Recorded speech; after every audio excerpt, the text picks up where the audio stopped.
Hey guys, the official live stream for the Atomic Heart collaboration just ended, so we can finally go over things. First, we're gonna watch the trailer together and then talk about things more afterwards. Let's hop straight in. We of course gonna skip this whole trailer thing. We just gonna jump straight into the information that actually matters. So here's the new character. It's called the Twins. Those are these two characters here from Atomic Heart, and they're gonna count as one character. They can switch between the star and the mineral afflatus, meaning they can hit both of these afflatuses for very effective damage if they wish to. This character belongs to the instrument archetype, which is pretty weird, but more onto that in just a second after this whole PV here concluded. Okay, we can jump forward. We don't need to see all of their animations and stuff. Then a free 4-star character here in form of a perverted fridge. Okay, that is gonna have some synergy concerning Windsong by storing precast incantations and stuff like that. Doesn't matter, it's gonna be completely irrelevant anyways, and no one is gonna play that character. Now, the best stuff about this collaboration, as expected, are the garments for Flutterpage and Anandi, respectively. We get a pretty good look here into Flutterpage garment. Here is one 5-star garment for Brimley. That one is gonna be free.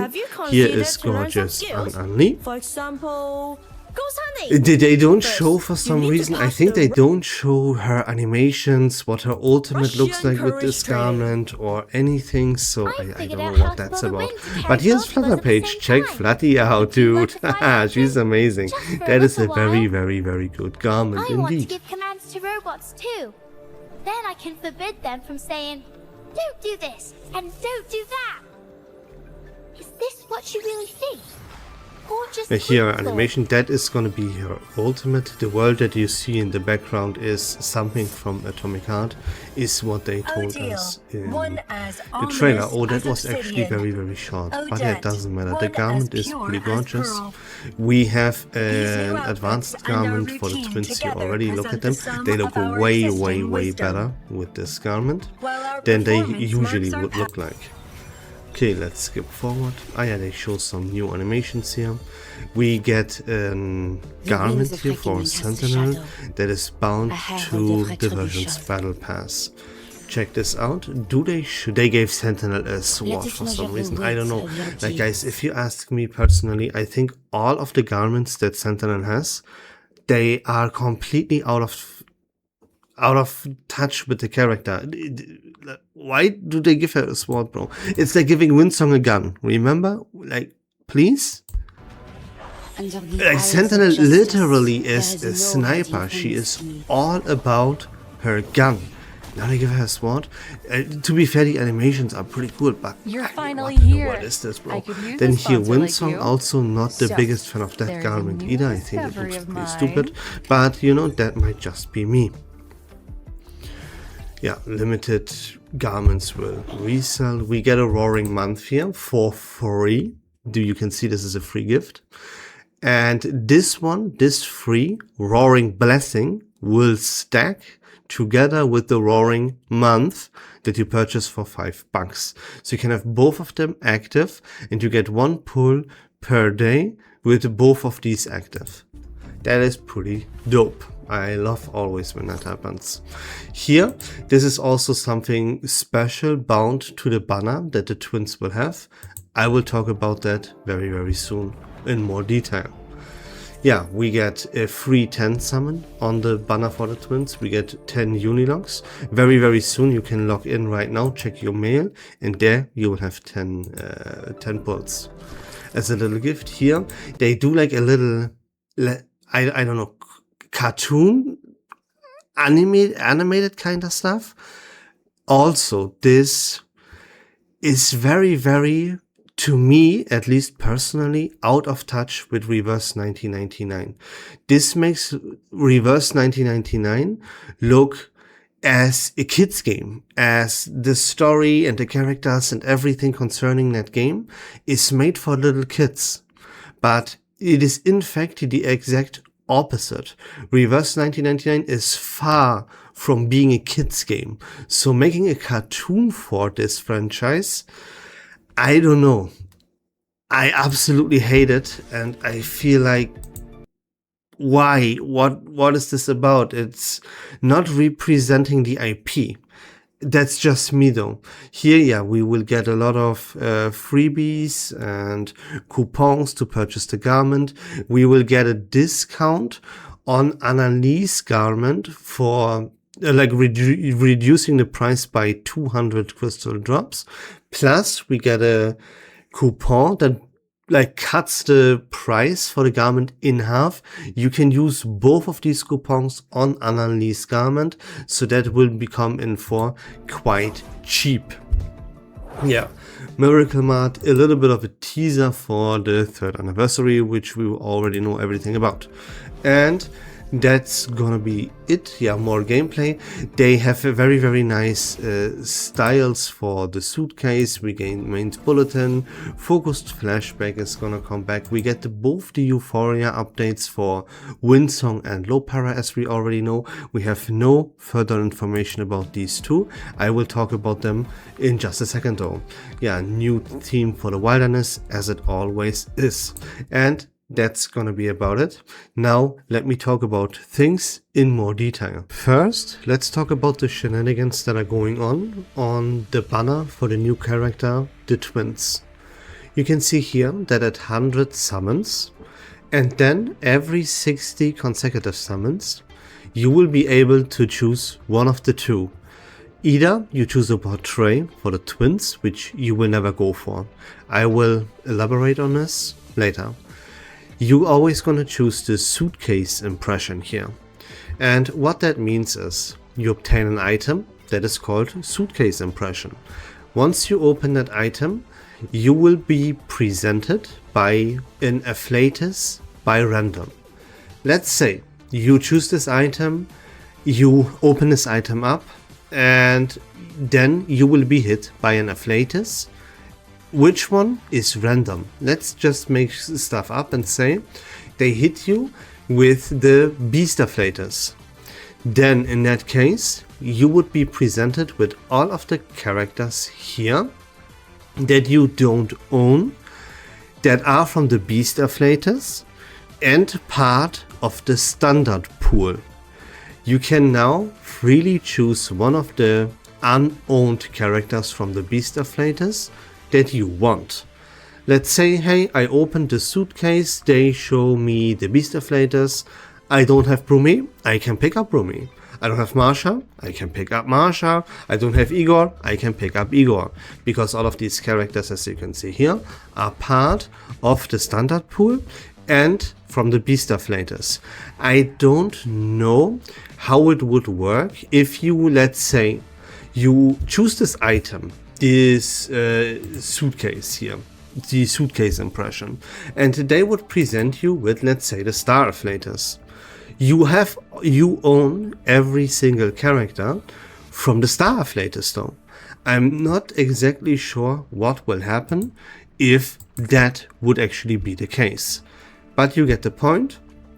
Every 100 summons, no, at 100 summons, and then every 60 consecutive summons, you gain a character for free from a random afflatus, and that will be a character of your choosing, but the selection will only contain characters that you don't own. There we go. First, let's talk about the twins and the fact that they are from the instrument archetype. How can we benefit from that? What does that mean? What are the shenanigans going on here?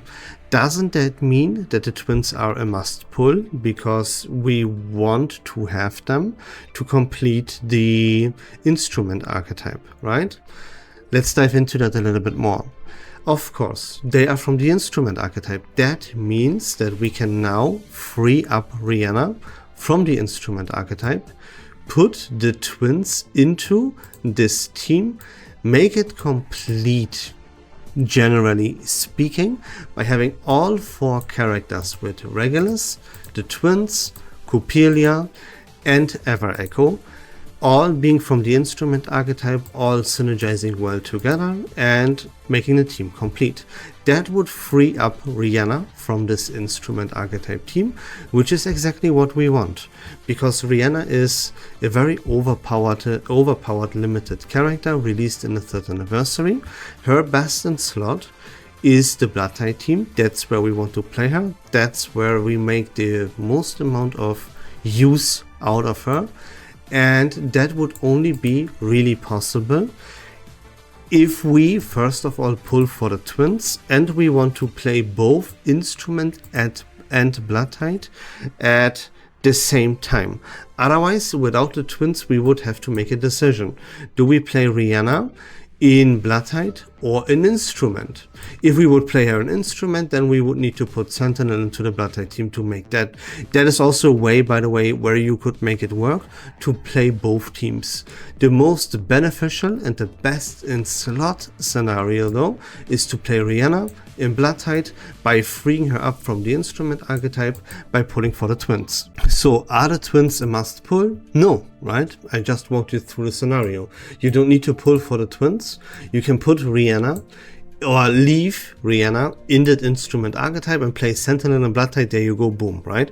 No need for the twins. It wouldn't hurt you all too much. Best case scenario is though, you get a copy of those. Let's talk about that a little bit more. Why only 1 copy for the twins? That is because they are a collaboration character. Collaboration characters are by default the worst characters in the entire game. Why? Because this is a gacha game and power creep is a natural occurrence in gacha games. The power creep in Reverse 1999 is managed to absolute perfection, and in terms of characters, the power creep almost doesn't even exist in the first place. But still, for a character like the twins, the power creep does exist. The way we handle the power creep so masterfully is by giving characters Euphoria updates.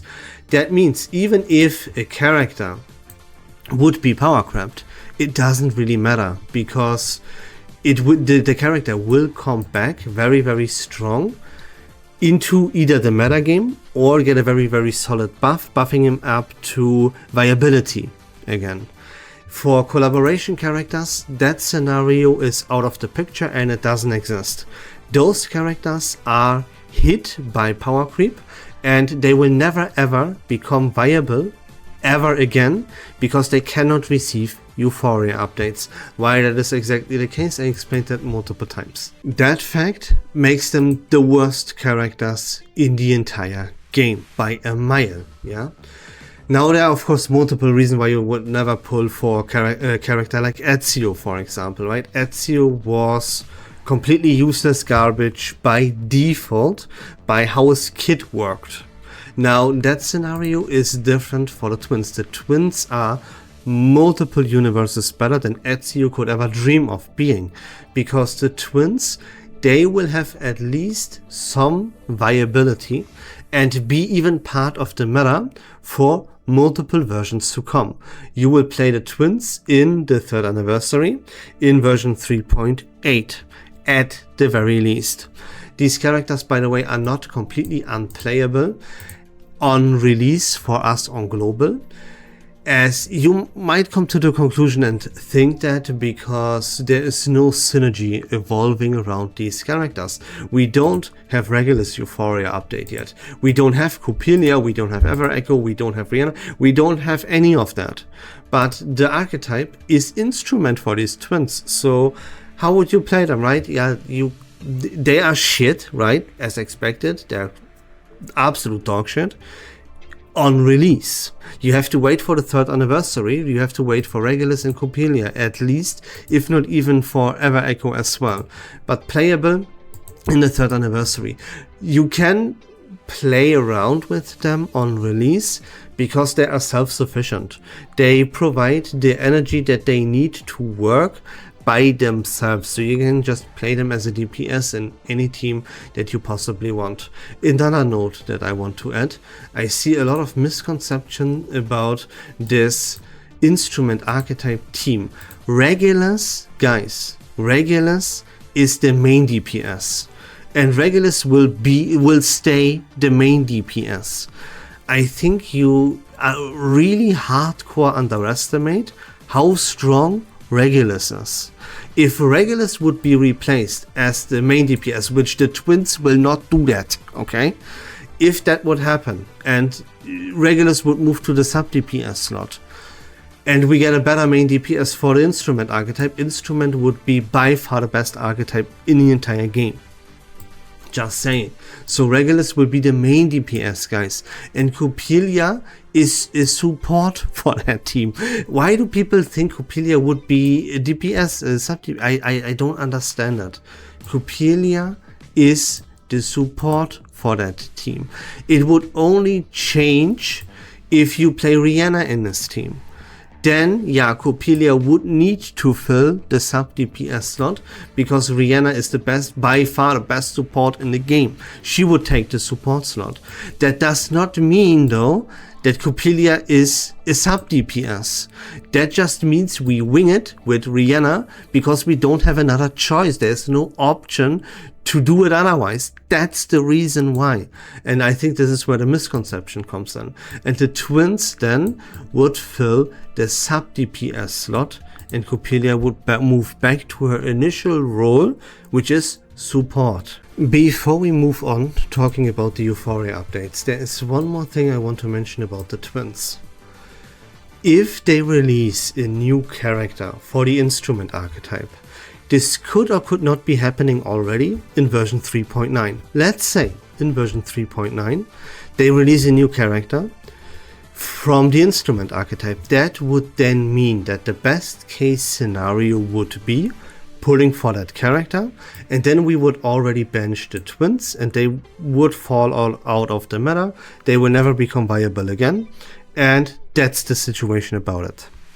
It could also not happen that they could not be releasing another character from the instrument archetype all the way up to version 4.3 or whatever, you know. That would of course make the twins much more beneficial and much more valuable. That is something that we don't know. I just want to prepare you for the situation that they could release a new instrument archetype character in version 3.9, and then after just 2 versions you would either skip the new instrument archetype character and stick with the twins. Better though would be to pull for this new instrument archetype character and bench the twins. That is something that if you decide to pull for the twins, you shall be aware of. The twins are going to be the first character, no question about it, that are going to be replaced in this team whenever a new character for that archetype drops. Be prepared for it and know it. Still though, I would recommend getting 1 copy of this character just for the time being, right? Even if it's just for 2 versions, yeah, it's kind of worth it, and investing the 100 pulls there to obtain 1 copy of the twins and get a free character, whatever that free character might be. It depends on what afflatus is presented to you, right? Talked about it. Okay, now we can move on from this character and let's talk about the Euphoria updates. Let me touch up upon Windsong first, because Windsong is, to me, super duper weird. Look, I don't know what to think about Windsong. What archetype would she belong to? Which characters would she be played with? I don't have any hopes for the Windsong Euphoria, which is super weird because you would expect, just looking at the history of Reverse1999, that Windsong would be a super powerful character. For some reason I don't see that at all, especially because I would see low paras Euphoria here to be pretty busted. That is what I predict, what I expect. Could be completely wrong and we go into the exact opposite direction, right? But look, what to do with Windsong? The only thing I could like come up with, which is super duper weird, I know. But look, for us on global, releasing the twins, this character from the instrument archetype, is so out of place and so extremely weird, I can't wrap my head around it. There's zero synergy for the collaboration character on global. When this character releases, this to me is an impossible scenario. There has to be something else from the instrument archetype to give this newly limited character that is supposed to be hype some form of synergy.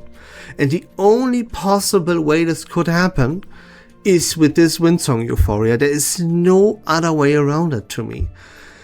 And so I would predict Windsong to still be from the instrument archetype. I know this is giga weird and it feels sus to me. I don't know, I am lost on my thoughts here completely. The whole thing doesn't make any sense to me either. I know, guys, but where else, like, you tell me where to take this. I say Windsong is from the instrument archetype with her Euphoria, so that the twins have a synergy on global and are more playable and viable on release. They have to be, in my mind. So there we go. This would be a super duper weird scenario, because then one of these characters, it's gonna either be Windsong or the twins already. They will be completely useless in the 3rd anniversary and moving forward. They would already be dead and replaced, because nothing is gonna replace Regulus. That's for sure, bro. Let's be out of our mind here, and let's say, okay, Windsong Euphoria is gonna be so cracked it's gonna replace Regulus, right? Then it would make the twins useless, as I just mentioned, and Regulus would move to sub DPS, Windsong main DPS for the instrument archetype, and this is the by far best archetype in the entire game, right? I don't know, it sounds too early to me, it sounds way too weird to me. Replacing this character so fast by initially giving it some viability, everything is out of place here. I don't know, guys, you tell me what is gonna happen with this Windsong Euphoria, cause I have no idea. Then for low para, it's pretty simple. It will either just be a buff to Eigor's team, and that's about it, right? You play low para just as she is, but she's gonna be now better. You add a sustain of your choice to this Eigor team, and there you go. That's gonna be about it. Now, what would be way more cracked and way more creative and way more exciting would be if they would turn low para into a sustain character for the ultimate archetype team in general, because then it would buff the Eigor team even more, which makes sense because Eigor recently received a pretty cool garment. So buffing his team up here would be very, very beneficial indeed. And also, Eigor is gonna see a rerun soon. Check this banner out right here. We have the Yearning on the Water banner. It's gonna be running from the 1st of next month. There you can obtain Eigor or Chen Higuang from the Yearning of the Water banner. You know how this banner works. So that is another reason why buffing Eigor indirectly would be a good call. And the best possible way we could do this is making low para sustain, because that frees up a whole spot for this Eigor team. We could now play there whatever we want. The first character that comes to mind is of course Melania, to buff Eigor's Moxie gain even more. You know what I mean? Would this be a little bit overkill? Does this add enough? Yeah, right, it would be a little bit overkill. Eigor does not need more Moxie. He would always prefer and always profit from more Moxie. He doesn't really need it though. Muldir already does enough work concerning that. So adding Melania just for that reason might not be the best call ever. We would like to add something here that would increase the DPS of this team. Which character that could possibly be? I didn't think this through yet. The point that I want to get across is for the slow para Euphoria, turning her into a sustain character would be pretty insanely cranked and would buff up the ultimate archetype as a whole, not only the Eigor team. Because, yeah, Ida, right? If they don't turn her into a sustain, we can still replace Getian with her in the Recoleta team. That would be very nice. If they turn her into sustain, there we go. We have a newly buffed signature sustain for the ultimate archetype team, which is something that that team was always lacking. And no matter which one of these two scenarios here would occur with low para, the Recoleta team here would see a tremendous buff, which also makes sense because Recoleta received her Euphoria update lately and it is very lackluster and didn't help her very much. With low para as adding low para as a sustain here or even as a support, right, can be, depending on how this Euphoria turns out, a huge buff to that team. And yeah, maybe make it even a little bit viable, you know? What I would see is a tremendous buff to Eigor's team because low para is now the sustain and we have a free spot. That will be very, very interesting and there will be some experimentation going on then there. And there we have it. That was all that I wanted to talk to you about when it comes to this new live stream from the Atomic Heart collaboration. Unfortunately, everything got leaked in advance, as you know, and yeah, they didn't really show anything new other than like the garment stuff. And we have a little bit of a glimpse into the kit for the twins. Let's just take a look at that real quick for completion's sake. Here we have it. All you really have to know is that they are from the instrument archetype. But let's go over and read it. Here, yeah, they are from this aforementioned dual flavors. They can hold 2 Psycubes, which is pretty funny if you ask me. It's not gonna be a big deal. That is not something that makes this character OP or something. Just saying. Then here, the core mechanic is the insight that you can equip 2 Psycubes. You apply AP +1 and you raise the incantation limit by +2. At the start of the round, if harmonization is full, chooses and generates, yeah, they are instrument characters. As I said, you can switch between mineral and star afflatus incantation sets and you will deal damage to all enemies. Here the attack counts as both mineral and star afflatus, increases damage by consuming energy, right? See, there is nothing really newly that I haven't already told you about, other than, yeah, you can hold 2 Psycubes, that's not gonna be a big deal, it's just a funny gimmick. There we go. I hope that video was fun and informative. If you like Reverse 1999 content in general, please consider leaving a follow on my channel, I would really appreciate it. But until next time, take care of yourselves, have a great day, and we love this game.